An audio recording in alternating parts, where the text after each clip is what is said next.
আসসালামু আলাইকুম প্রিয়তম বন্ধুরা, যাহারা আমার ভিডিওটি দেশ বিদেশ থেকে দেখছেন আপনাদের সকলকে স্বাগতম।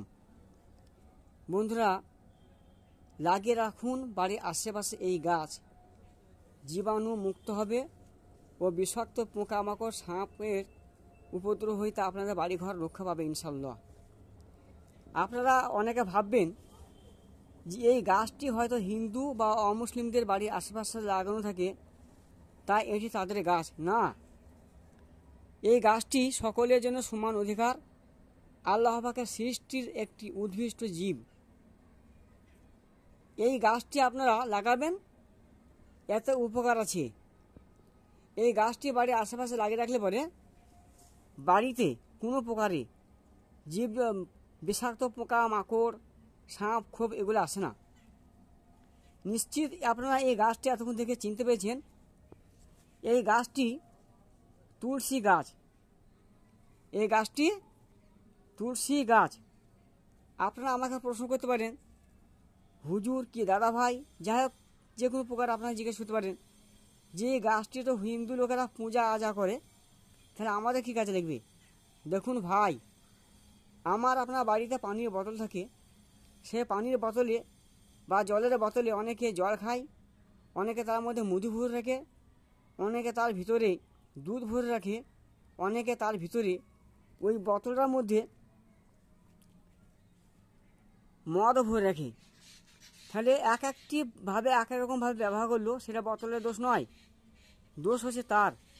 তাই আমি বলবো যে এটি শোধন অক্সিজেন নিতে, বিশুদ্ধ অক্সিজেন নিতে এবং বাড়ির আশেপাশে বিষাক্ত পোকামাকড় থেকে বাঁচতে, বিষাক্ত সাপ থেকে বাঁচতে আপনারা এই গাছটি বাড়িতে আশেপাশে লাগিয়ে রাখুন।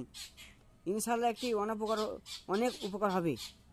এবং এই গাছটি আপনাদের বন্ধু বান্ধব যারা আছে তাদেরকে শেয়ার করুন। ব্যাপক পরিমাণে এই গাছটি বাড়ির আশেপাশে লাগান। এই গাছের অসংখ্য গুণ রয়েছে, তার মধ্যে আমি একটি তুলে ধরলাম। এই গাছটি আরও একটি উপকার আছে, সেটা হলো এই স্নান করার আগে বা গোসল করার আগে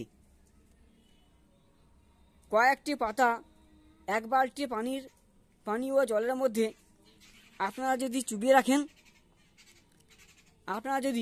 দিয়ে রাখেন, ঠিক আধ ঘন্টা বা 30 মিনিট পর যদি গোসল করেন বা স্নান করেন, ওই পানির জীবাণু বা দোষ মুক্ত হবে। পানির কোনো দোষ থাকলে দোষটা কেটে যাবে।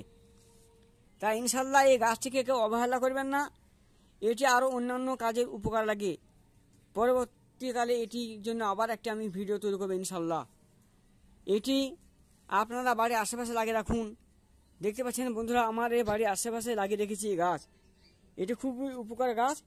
এটা আল্লাহ পাকের সৃষ্টির গাছ, সৃষ্টির উদ্ভিদ। এটি হিন্দু ভাইরা লাগায় বা তাদের বাড়িতে লাগিয়ে রাখে বলে আমরা ভাবি যে এটা হিন্দুদের বা অমুসলিমদের গাছ, তা নয়। এটি উদ্ভিদ প্রাণী সকলের জন্য অধিকার রাখে, উপকারের জন্য। এটা আল্লাহ পাক সৃষ্টি করেছেন।